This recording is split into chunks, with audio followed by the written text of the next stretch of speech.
S, நிறைவு கருத்தாக எடுத்துக்கிறார் ராமசாமி.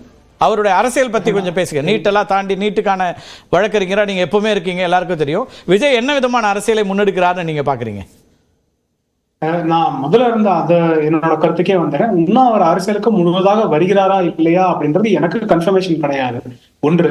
இரண்டாவது விஷயம், அவர் அரசியலுக்கு வருகிறார் அப்படின்றது தெரிஞ்சா கூட அவர் அரசியலுக்கு வரும்போது நான் என்ன நிலைப்பாடை எடுக்க போறேன் அப்படின்றத கன்ஃபார்ம்டா ஒரு பொசிஷன் அறிக்கையில தெளிவா சொல்லியிருக்காரு ராமசாமி.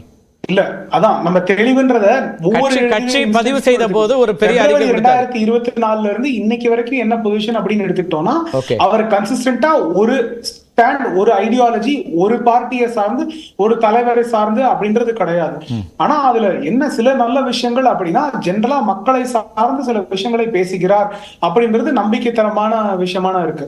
சோ அதனால அவர் வந்து அந்த நம்பிக்கைத்தரமானது மட்டும் இல்லாம ஐடியாலஜிக்கலா எந்த பொசிஷன் எடுக்கிறாரு அப்படின்றத அவர் கிளாரிஃபை பண்ணணும். அப்படின்னா அவர் வந்து அவரை நம்பி இருக்கிற அந்த மக்கள், அந்த கட்சி, அந்த சொசைட்டியை சார்ந்தவர்களுக்கு அவர் சொல்ல வேண்டிய தேவை இருக்கிறது.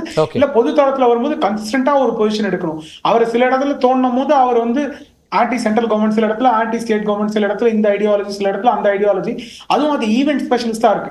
அப்ப பாலிடிக்ஸ்க்கு வராங்க அப்படின்னா நான் சொன்ன மாதிரி அது முழு நேர வேலை, மக்கள் பணி அப்படின்றது நான் வந்து ஒரு நாள் பண்றேன், அதுக்கப்புறம் அடுத்த ஈவெண்ட் போது பண்றேன் அப்படின்னு பொங்கலுக்கும் தீபாவளிக்கும் பண்ணிட்டு இருக்க முடியாது. இன்னைக்கு முதலமைச்சர் ஸ்டாலின் அவர்கள் இருக்காங்க, எடப்பாடியார் அவர்கள் இருக்காங்க. அவரு ஒரு விஷயம் சொன்னாரு, 26ல நேரடியா தேர்தலுக்கு வர்றோம், அதனால சட்டமன்ற இடைத்தேர்தலாம் கூட நாங்கள் கன்சிடர் பண்ணல அப்படின்னாரு. ஆனால் நீங்கள் என்ன சொல்றீங்கன்னா, கட்சின்னு ஒன்று தொடங்கிட்டா நீங்கள் எல்லா விஷயத்துக்கும் ரியாக்ட் பண்ணணும் தானே, ஏன் பண்ண மாட்டேங்கிறீங்கன்னு கேட்குறீங்க, அதானே? ஓகே, அதுதான் ஜெகதீஸ்வரன் ஏதோ கருத்து சொல்ல விரும்புறாரு, கேட்டுருவோம்.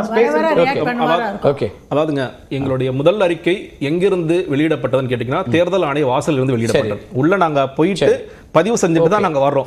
அந்த அறிக்கையில மிகத்தில் அவர் கேட்டுட்டே இருந்தார், அரசியல் எனக்கு பொழுதுபோக்கு அல்ல, அரசியல் எனக்கு மாற்று தொழில் அல்ல, நான் முழு நேரமாக இந்த அரசியல் களத்திற்குள் வருகிறேன் சொல்லிய பிறகுதான் நீங்க அதனாலதான் நீங்க நிறைய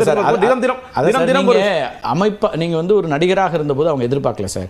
உச்ச நட்சத்திரமா இருக்கும்போது எதிர்பார்க்கல. கட்சின்னு பதிவு பண்ணி அரசியலுக்கு 26 தேர்தலில் போட்டிடுறேன்னு சொன்ன பிறகு மக்களுடைய முக்கியமான பிரச்சனைகள்ல உங்க கருத்து சொல்லாம இருப்பது சரியான்னு கேட்கிறேன். மறுபடியும் அந்த அறிக்கையில நாங்க சொல்லியிருப்பது, நாங்கள் வந்து எங்களுடைய தேர்தல் ஆணையம் பதிவு முடிந்த பிறகு, பதிவு செய்யப்பட்ட கட்சியாக எங்களை அறிவித்த பிறகு, நாடாளுமன்ற தேர்தல் முடிவுகளுக்கு பிறகு மக்கள் சந்திப்புகள் நடக்கும். மக்கள் சந்திப்புகளுக்கான மாநாட்டுகளுக்கான வேலைகள் தீவிரமாக நடந்து, அதுல நீங்க எதிர்பார்க்கின்ற கொள்கைகள், கோட்பாடுகள் எல்லாமே வரும். நீங்க தினம் தினம் அதுவரை இருக்கக்கூடிய மக்களுடைய பொதுவான பிரச்சனைகள்ல நீங்க கருத்து சொல்லாமலே தவிர்ப்பது சரியான கேட்கிறேன். இப்ப கருத்து சொல்றோம் இல்லையா? இப்ப நீட்டு குறித்து நாங்க கருத்து சொல்றோம். கள்ளச்சாராய மரணத்திற்கு அவர் நேரடியாக எல்லாத்துக்குமே கருத்து சொல்லுமான்னு கேக்குறீங்க. எதுக்கு தேவையோ அதுக்கு பேசுறோம்ன்றீங்க.